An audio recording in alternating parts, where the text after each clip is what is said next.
तमाम तारीफ उस रब कायनात के लिए जिस रब ने हमें पैदा फरमाया, इंसान बनाया, बाशऊर मखलूक बनाया, सोचने समझने, अच्छे और बुरे की इम्तियाज की तमीज़ अता फरमाई। बेशबहा दरूद नबी करीम अलैहिस्सलातु तस्लीम और आपके तमाम आल और साहब पर। हाज़रीन, ये जिंदगी जो हम और आप यहां गुजार रहे हैं इस दुनिया में,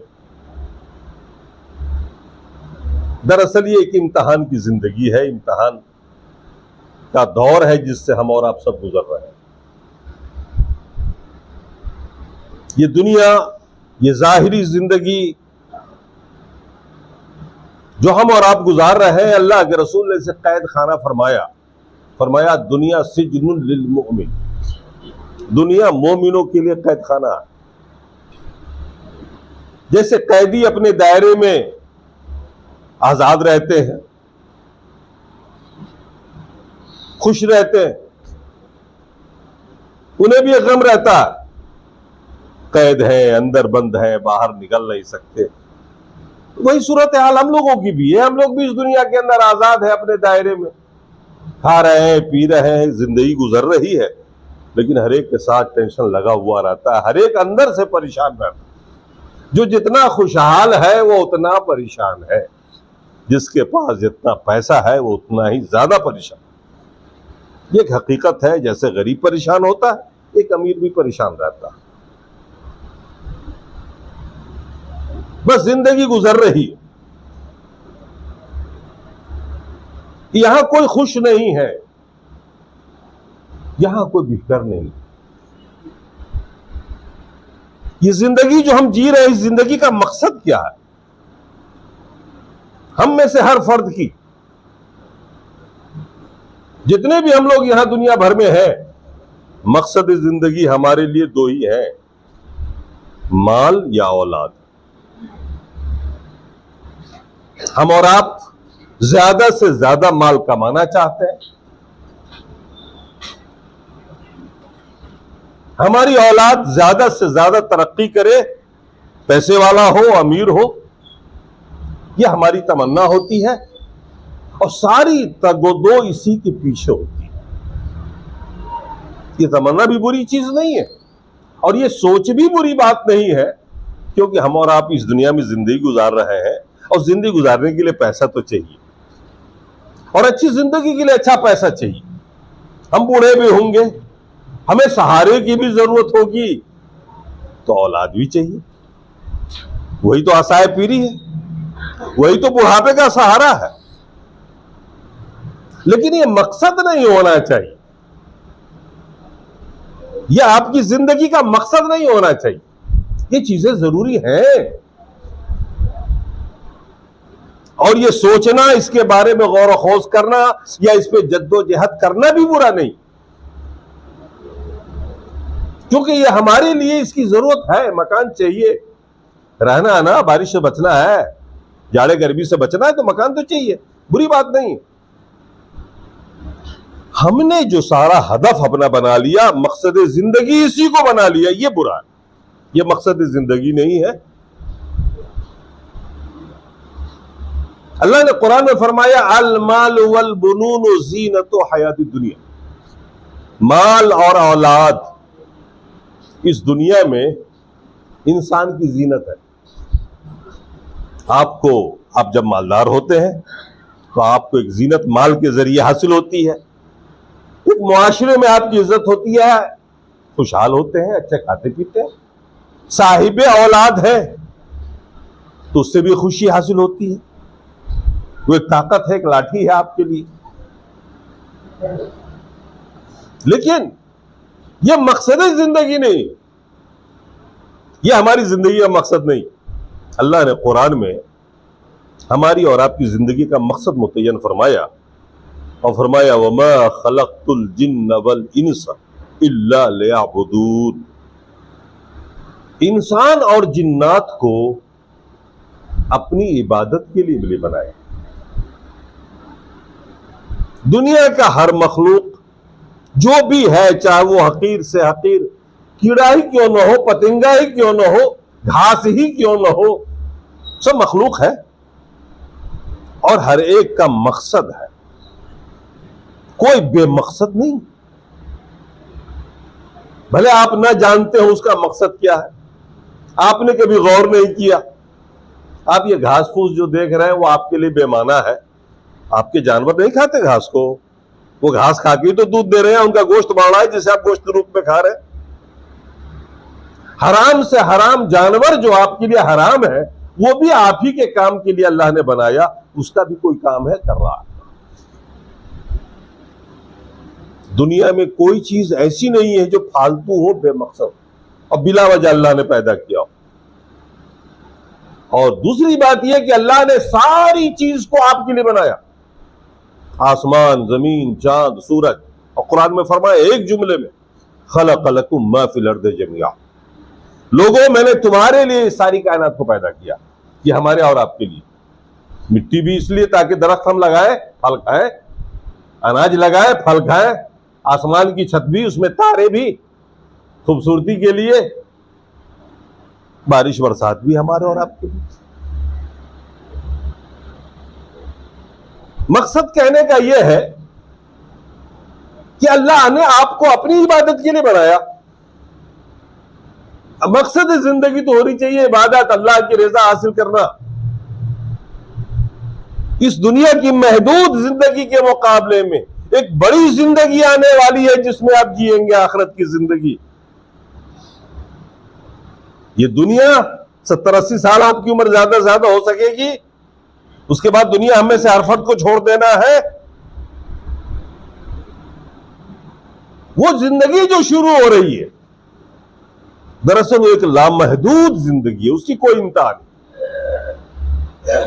अल्लाह ने फरमाया वल आखिरतु खैरु व अबका, आखिरत की जिंदगी बड़ी बेहतरीन जिंदगी है इस जिंदगी के मुकाबले में।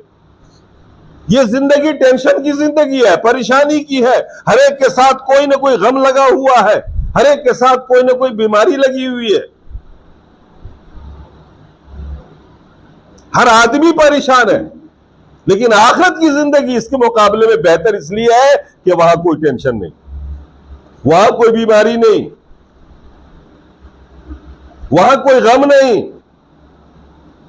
माहौल भी दूसरा, फ्री बैठ के खाना और वो चीज खाना, वो चीज जिसकी आप तमन्ना कर सके।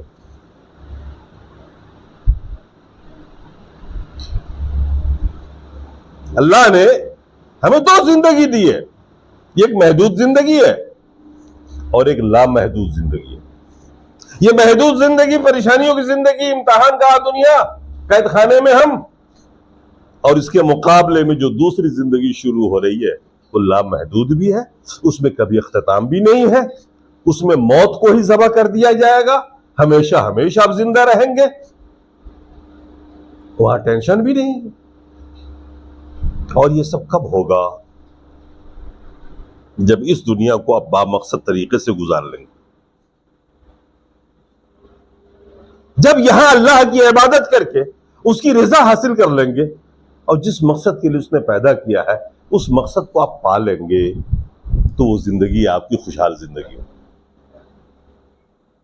माशाअल्लाह हम सब लोग जो यहां जमा है वो सब मोमिन है, नमाज ही के लिए आए हैं। हम ये समझते हैं, हमारा हुस्न ज़न है कि आप सब लोग ईमान वाले हैं और नमाज पढ़ने के लिए आए हैं, अल्लाह की रजा के उसूल के लिए आए।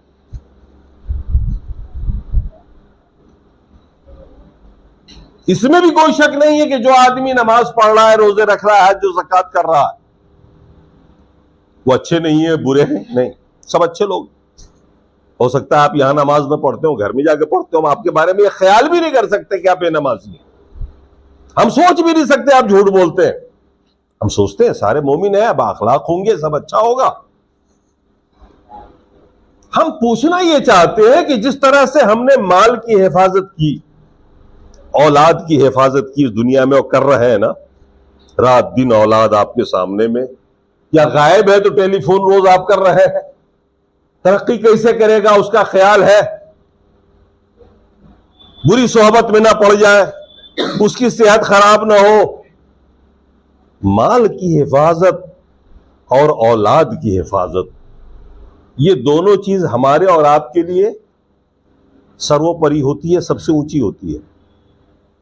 आप माल कमाते हैं, उसकी हिफाजत भी करते हैं, ऐसा नहीं कमा के लाया यूं फेंक दिया या रास्ते में लुटा दिया, बल्कि माल कमाते हैं तो अंदर वाली जेब में उसको महफूज करते हैं, बैंकों में रखते हैं। औलाद है तो उसकी हिफाजत आप करते हैं। अल्लाह ने ये दो नेमतें जो आपके पास दे रखी हैं, इसकी हिफाजत के लिए आप रात रात भर जागते हैं, हिसाब करते हैं, मशवरे लेते हैं लोगों से। क्या आपने अपने अमाल की हिफाजत के बारे में सोचा? आप जो नमाज पढ़ते हैं, रोजा रखते हैं, हज और ज़कात करते हैं, ये सब आपके खाते में मौजूद है। अल्लाह इसका अज्र देगा या नहीं देगा, अल्लाह ने कबूल किया या नहीं किया, कभी आपने इसके बारे में सोचा है? हमने जितनी इबादतें की हैं अब तक, अल्लाह उसका अज्र देगा या नहीं देगा? या आज आपने जो नमाज पढ़ने के लिए आप यहां तशरीफ लाए, जो नमाज हम पढ़ेंगे, जो इबादत हम करेंगे, जो खुतबा हम सुन रहे हैं, ये सब इबादत है। अल्लाह तबारक व तआला कबूल करेगा आपकी इस अमल को, तब ना देगा। और उसकी अगर कबूल ही नहीं हो आपका अमल तो देगा? आपने कभी कबूलियत की कोशिश की? आपने अमल करने के बाद कभी रब से दुआ की, अल्लाह हमारी टूटी फूटी सी इबादत को तो कबूल कर ले? अरे हाथ उठा के ना सही, बगैर हाथ उठाए भी आपने दुआ की है। आपने सोचा है पूरा रमजान का महीना रोजा रखा, आपके रोजे हुए या नहीं हुए, अल्लाह ने कबूल किए या नहीं किए, कभी सोचा आपने?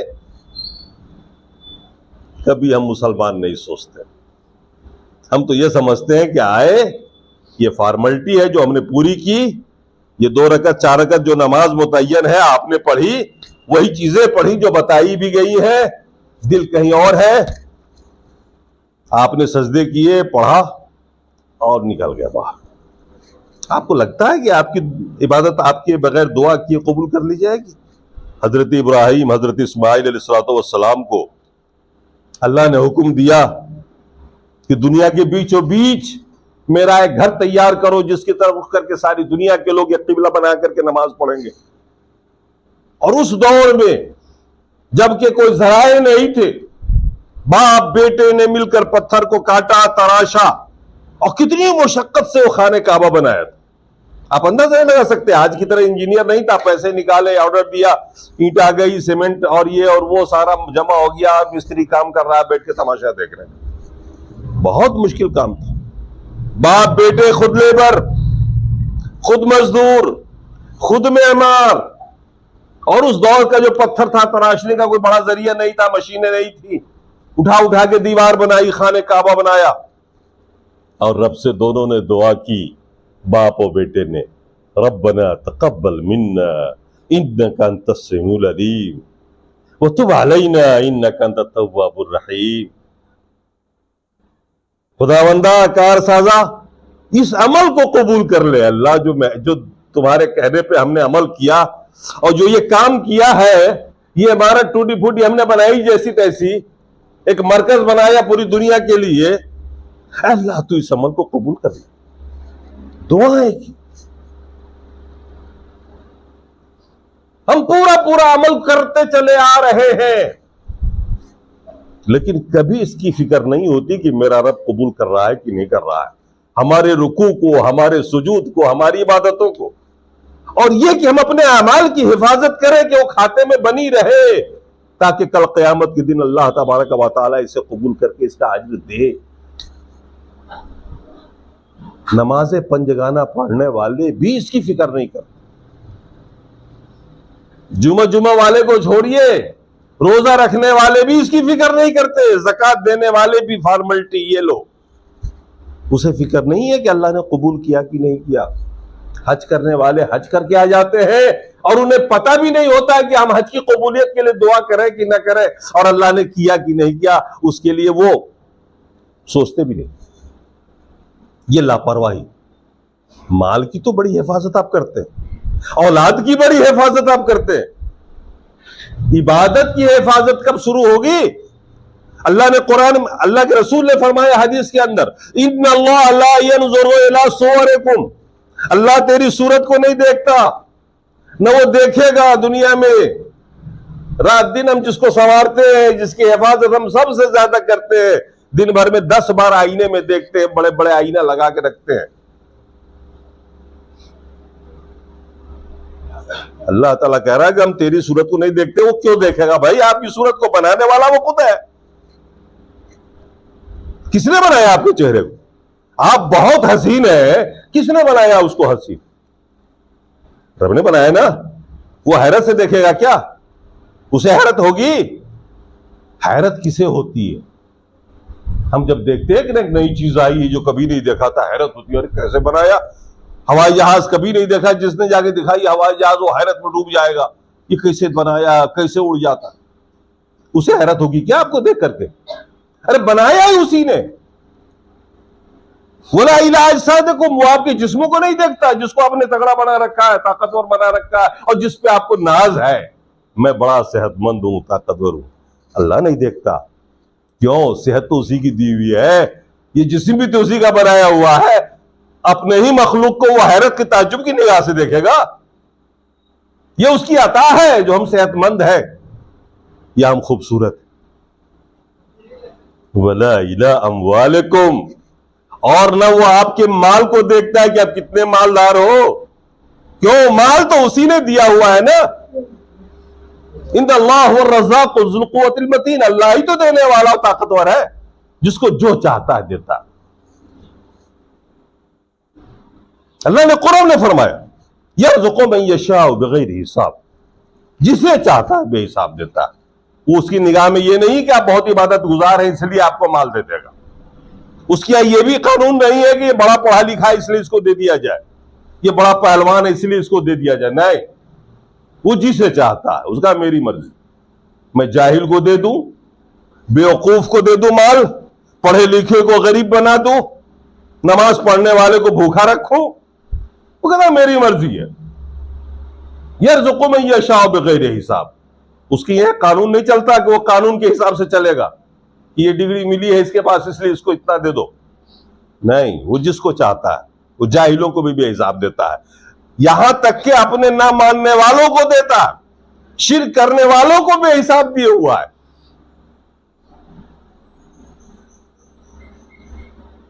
इबादत न करने वालों को बेहिसाब दिया हुआ। वो खुश है कि हमने नमाज नहीं पढ़ी इसलिए हमको इतना मालदार। बड़ा आदमी तो नमाज पढ़ते पढ़ते बूढ़ा हो गया, कहां मिला उसे? अरे भाई, ये अमाल है, इसका जजा उस दुनिया में मिलना है। दुनिया दारुल अमल है, दारुल जजा नहीं है। ये बदले की दुनिया नहीं है। हाँ, वो दुनिया जब आएगी ना तो आप देखना जो लोग नेक हैं उनको क्या मिलता है, और जो यहां मालदार है वहां सबसे बड़े गरीब होंगे अगर उसने अमल नहीं किया तो। हम औलाद की हिफाजत की फिक्र रखते हैं, करते हैं, माल की हिफाजत करते हैं, आमाल की हिफाजत नहीं करते। बहुत जरूरी है मेरे भाइयों कि आप अपने आमाल की हिफाजत करें, कि थोड़े बहुत जो हमारे पास आमाल है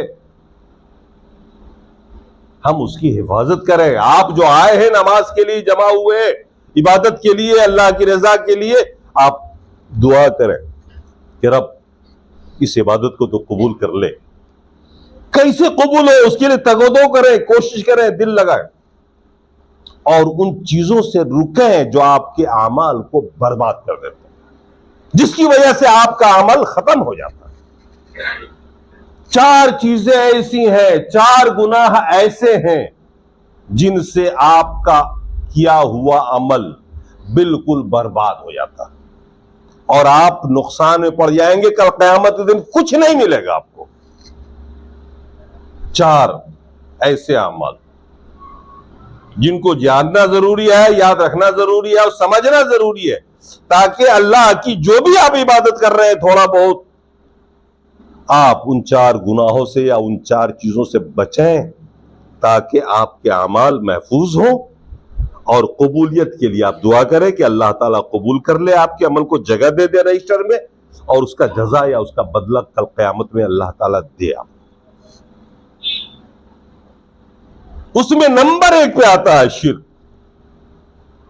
अगर कोई शख्स मोमिन है, मुत्तकी है, परहेजगार है, इबादत पे इबादत कर रहा है, किए जा रहा है, लेकिन अगर उसने शिर्क कर लिया एक बार भी, धोखे में भी, उसके सारे पिछले आमाल बर्बाद हो जाए।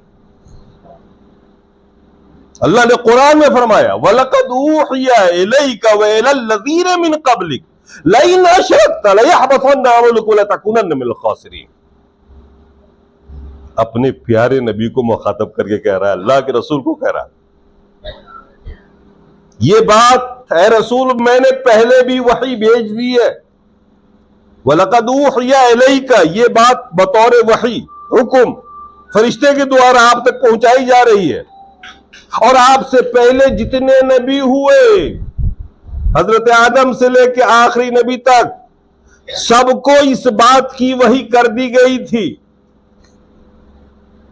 हर नबी को एक हुक्म दे दिया गया था, लइन अशरकता, कि अगर नबी ने भी शिर्क तूने कर लिया है, नबी चाहे तो नबी हो, प्यारे नबी हो, आखिरी नबी हो, अगर आपने भी शिर्क कर लिया, लयहबतन्न अमलुक, तो आपके भी सारे अमाल बर्बाद हो जाएंगे, वलतकुनन्न मिनल खासिरीन, और आप भी उन लोगों में होंगे जो बर्बाद हो जाएंगे क़यामत के दिन, और जिसके खाते में अमल खत्म हो चुका होगा, जिसका कोई बदला नहीं मिलेगा और जहन्नम मिलेगा। अल्लाह किससे कह रहा है? नबी से कह रहा है ना, हम और आपसे तो नहीं कह रहा। हमारा आपका क्या अंजाम होगा अगर कर लिया तो? अगर नबी ने भी कर लिया शिर्क, तो नबी के भी सारे अमाल बर्बाद हो जाएंगे। और होगा क्या होगा? कुरान के अंदर आया, और अल्लाह ने पूरी वार्निंग दी है कि आपसे पहले भी जितने नबी आए सबको बता दिया गया, और यह बात आपको ही बताई जा रही कि जिंदगी में कभी भी शिर्क नहीं करना। अब हालत यह है हमारी लापरवाही की कि ना हम शिर्क जानते हैं, न शिर्क को समझना चाहते हैं, न उसके लिए तैयार है कि वो शिर्क क्या क्या होता है, उसकी हकीकत क्या है, आखिर हम कैसे बचेंगे शिर्क से, किन बातों से बचेंगे हम शिर्क से। हमने कोशिश की थी कि हम मगरिब के बाद हर जुमेरात को एक दर्स रख दें कि कुछ लोग ही सही जो आकर के पढ़ लें। एक किताब पढ़ानी चाह रहा था, समझाना चाह रहा था कि कम से कम तौहीद की हकीकत और शिर्क की हकीकत सामने आ जाए ताकि पूरी जिंदगी के लिए महफूज है। कोई तैयार नहीं हुआ। क्यों? इसलिए कि अमल की परवाह नहीं, बस वो बरत रहे हैं इस्लाम को। मुसलमान घर में पैदा हो गए और जितना है उनके पास उसके लिए मुतमईन है। मुझे ऐसा लगता रहता है कभी कभी कि जैसे आखिरत पर ईमान ही नहीं, नमाज पढ़ते नहीं, रोजा रखते नहीं, अल्लाह से मतलब नहीं, पैसों में खेल रहे हैं, जी रहे हैं, हर ऐश मौज मस्ती में असर है, कभी रब का शुक्र अदा करने के लिए नमाज के लिए नहीं पहुंचते। ऐसे लोग, आपको फिक्र नहीं है आपके कि आप शिर्क जानते ही नहीं हो, इसलिए आपका पढ़ना तो लामोहला यकीनी हो जाएगा। सहाबा पढ़ जाते थे। एक जंग में अल्लाह के रसूल सहाबा के साथ थे और सुबह में किसी तड़के एक बारिश हो गई। देखिए वो सहाबी थे, बहरहाल हमसे तो बहुत अच्छे थे उस वक्त, जितना उन्होंने उस वक्त तक जितना सीख लिया था अल्लाह के रसूल से, सोबत उठा ली थी हम लोगों से तो बहुत ज्यादा पा लिया होगा ना। कुछ सहाबियों के जुबान से निकला, आज तो हथिया निछतर बरस गया, हथिया ने तो बड़ा करम किया, बरसा हो गया। कुछ लोगों ने कहा कि अल्लाह ने बारिश दी। अल्लाह के रसूल के पास जमा हुए किसी मौके पर अल्लाह के रसूल ने फरमाया, तुम में से बहुत से लोगों ने सुबह की है मोमिन होकर और बहुत से लोगों ने सुबह की है काफिर होकर। मुस्लिम शरीफ की हदीस है, ये बच्चा पढ़ के आया है, अभी पूछिएगा, ताजा ताजा होगा, इसी पीरियड में भी गुजरा। अल्लाह के रसूल ने फरमाया, तुम में से कई लोगों ने काफिर बन के सुबह की है और कई लोगों ने मोमिन बन के सुबह की। बड़ी हैरत हुई, सहाबा की जमात, इसमें काफिर कौन बन गया भाई? खुद अल्लाह के रसूल ने वजाहत की, इसकी वजाहत कर दी, मन काला मतरा बिनौइन कज़ा व कज़ा फकत कफर। जिसने ये कहा कि फला फला निछत्तर ने बरसाया है पानी को, हतिया ने और क्या कहते हैं अदरा ने, वो है ना इनकी जहालत में गैर मुस्लिमों के यहाँ नौ निछत्तर है, गालिबन 9 निछत्तर है जिससे पानी बरसता है, जो पानी को बरसाता है। जो देहात वाले हैं उनसे पूछ लीजिएगा, फटाफट गिना देगा, अदरा है, चित्रा है और ये वो है। वो हम भी देहात में रहते हैं इसलिए थोड़ा बहुत याद है। तो फरमाया कि जिसने ये अकीदा रखा और ये कहा वो सब काफिर हो गए, और जिसने ये कहा कि अल्लाह ने पानी बरसाया, अल्लाह बारिश देने वाला है, वो मोमिन रहा। अभी कैसे हुआ? बस जहालत ही तो थी, नहीं जानते थे। ऐसे ही बहुत सारी चीजें आप नहीं जानते। अभी आपको बताऊंगा 4 चीजें, तो आपको हैरत हो जाएगी कि आप खुद ही नहीं जानते और आप बेफिक्र हैं। क्या आपके अमाल की हिफाजत होगी कैसे? जब नबी को अल्लाह कह रहा है कि अगर आप भी शिर्क करोगे तो नहीं बचोगे, आपके अमाल भी बर्बाद होंगे, तो हमारा आपका क्या है वहां पे? जब सहाबा तक से धोखे में हो सकता है, एक सहाबी धागा बांध के आ गए और बड़े खुश थे, उस माहौल में चलता था। जैसे आज के दौर में तो बतौर फैशन भी चल गया है कि आदमी जाता है कहीं, मुसलमान भी देखिएगा कसरत से यहां धागा बांधे रहते हैं ना, बांधे रहते हैं इसी नियत के साथ कि भैया इससे शिफा मिलती है। गांव घर का रहने वाला तो अमूमन इस जहालत का शिकार होता है। अल्लाह के रसूल के पास एक सहाबी आ गए और अल्लाह के रसूल ने पूछा, ये क्या है तुम्हारे हाथ में, ये क्या बांध रखा? उसने कहा कि अल्लाह के रसूल ये ताकत और कुव्वत के लिए किसी ने कह रखा था कि इससे ताकत होती है। अल्लाह के रसूल ने फरमाया, वल्लाहि लौ मुत वही आलिक मा फलहत अबदा, कसम खुदा की अगर तू इसी हाल में मर जाता ना, कभी फलाह नहीं पाता, कामयाब नहीं होता, जन्नत का मुंह नहीं देखता। ये शिर्क है। तू अल्लाह को छोड़ के इस पे भरोसा कर रहा है। हमें बतेरे मुसलमान है, मज़ारों पे जाते हैं, या हुजूर फला बाबा फला बाबा फला बाबा, बेटा देते, बेटी देते, औलाद देते। चलते फिरते आप सुनते होंगे, या गौस अल मदद, या गरीब नवाज अल मदद, या अली मुश्किल कुशा, ऐसे अल्फाज सुनते हैं ना आप। अल्लाह को छोड़कर गैरों को पुकारना, मुसीबत हो जाए, तकलीफ हो जाए, बीमारी हो या कुछ भी हो। अल्लाह ने कुरान में फरमाया,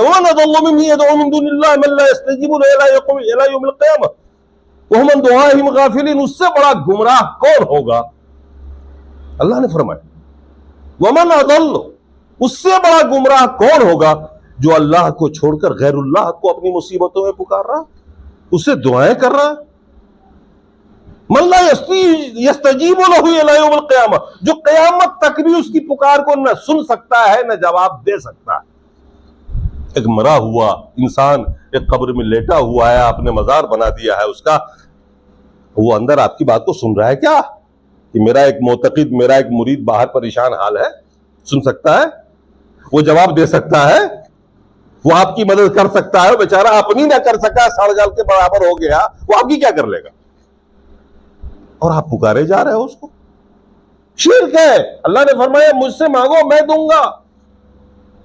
अल्लाह कुरान में फरमा रहा, अगर इस तरह का अमल हम में से कोई कर लेता है जहालत में, तो मोमिन तो रहेगा नहीं, मुशरिक हो जाएगा। शिर्क करने की वजह से उसकी नमाज का उसको अजर मिलेगा, उसके रोजे का मिलेगा, उसके हज व ज़कात का मिलेगा? कुछ नहीं मिलेगा। क्यों नहीं मिलेगा? इसलिए कि उसने तौहीद को छोड़ा, शिर्क इख्तियार किया और उसे पता भी नहीं।